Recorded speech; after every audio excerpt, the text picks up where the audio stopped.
Good morning students, welcome in maths class. We were doing unit 3 multiples and factors. Today we will do worksheet 5, that is on page number 32. The question 1 is answer the following questions. In questions के answer देने हैं, ये आपने notebook पे ही करना है, book में नहीं करना ये क्वेश्चन. फर्स्ट है, इज़ 5 अ फैक्टर ऑफ 36. क्या 5 36 का फैक्टर है या नहीं. तो इसको करने से पहले हम इस चीज़ को पढ़ेंगे. यहाँ पर आपको एक बॉक्स में मैंने एक स्टेटमेंट लिखा है, इसे रीड करेंगे सभी. When a number is divided by one of its factors there is no remainder. यानी कि जब किसी भी नंबर को उसके फैक्टर से डिवाइड किया जाए तो रिमाइंडर जो है नहीं होता. नो रिमाइंडर मीन्स रिमाइंडर कुछ भी नहीं होता, ज़ीरो होना चाहिए रिमाइंडर. ज़ीरो से के अलावा कोई और नंबर नहीं होना चाहिए. तो आपसे ये पूछा कि क्या 5 36 का फैक्टर है.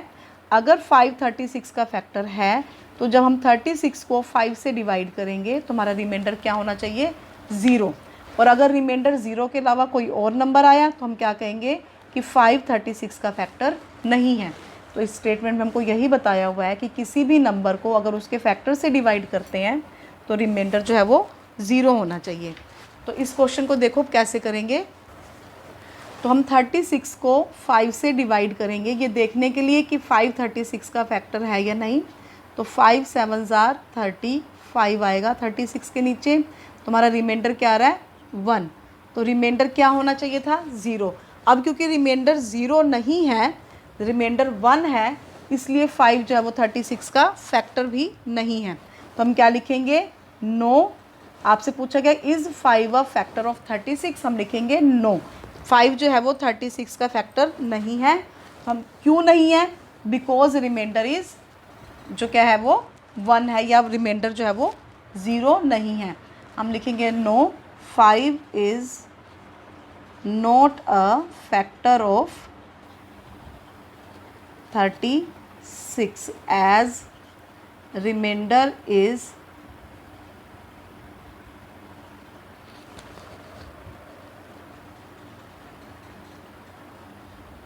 Reminder is 1. अब बी पार्ट में हमसे ये पूछा हुआ है कि इज़ 7 अ फैक्टर ऑफ 77. क्या 7 77 का फैक्टर है. यानी कि क्या 77 को अगर हम 7 से डिवाइड करें तो रिमाइंडर क्या आ रहा है, तो हमको ये चेक करना है. 77 को 7 से डिवाइड करेंगे, 7 1 इज़ 7, अगेन 7 1 इज़ 7. हमारा रिमाइंडर क्या आया, ज़ीरो. तो इट मीन्स 7 जो है वो 77 का फैक्टर है. तो फैक्टर होने के लिए यहाँ से हमको क्या क्लियर हो रहा है कि कोई भी नंबर किसी का भी फैक्टर हो, इट मीन्स उसकी टेबल में पूरा का पूरा वो नंबर जो है उसको पूरा का पूरा डिवाइड कर दे. तो हम क्या लिखेंगे, yes 7 is a factor of 77 because या एज रिमाइंडर इज़ ज़ीरो. अब जो है पार्ट सी है उसमें क्या पूछा गया है, इज़ 8 अ फैक्टर ऑफ 62. क्या 8 62 का फैक्टर है. इसके लिए हम क्या करेंगे, 62 को 8 से डिवाइड करेंगे. 8 ज़ार 64 होता है, तो 8 7 ज़ार 56 हम यहाँ लिखेंगे. हमारा रिमाइंडर क्या बच गया, 6. तो रिमाइंडर क्या होना चाहिए, ज़ीरो होना चाहिए था, वो ज़ीरो नहीं आया. तो हम क्या लिखेंगे, no 8 is not a factor of 62 as remainder is 6. अब जो है बी पार्ट में क्या बताना है, इज़ 9 अ फैक्टर ऑफ 70. क्या 9 70 का फैक्टर है. यानी कि क्या 9 70 को पूरा डिवाइड कर रहा है. इसके लिए हम क्या करेंगे, 70 को 9 से डिवाइड करेंगे और देखेंगे कि रिमाइंडर ज़ीरो आ रहा है या कुछ और आ रहा है. अब आपने क्वेश्चन खुद से करना है, वीडियो को पॉज करो और खुद से करो. खुद से करने के बाद फिर आप वीडियो को ऑन करोगे, अपने आंसर को मैच करोगे. So pause the video. तो अब सबने सॉल्व कर लिया क्वेश्चन और आप इसको मैच कर लो कि 9 को हमने 9 7 ज़ार 63 लिखा 70 के नीचे, तो 7 क्या आ गया, रिमाइंडर. तो रिमाइंडर क्या होना चाहिए था हमारा, ज़ीरो. तो हम क्या लिखेंगे, no 9 is not a factor of 70 as remainder is 7. अब जो है ये ई पार्ट है, इसमें क्या बताना है कि इज़ 12 अ फैक्टर ऑफ 120।